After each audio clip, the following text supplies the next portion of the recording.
Hi guys! Welcome back to my channel. Ito na nga, kahit saan talaga itong si Alyssa Valdez.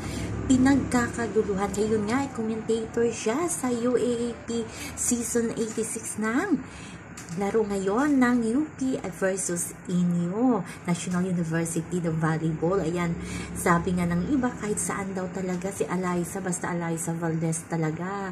Ang mga tao talaga nagkakagulo. Ang iba nga nasa upper deck pa, bumaba talaga para lang makapag-photo dito kay Alyssa Valdez.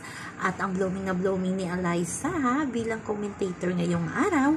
At syempre, marami ang nagsabi na basta Alyssa Valdez talagang puno na naman ang venue niyan. So yan naman po guys ang ating update. Habang wala pang laro ang Team Creamline, commentator muna itong ating Phenom. Hanggang sa muli, bye-bye.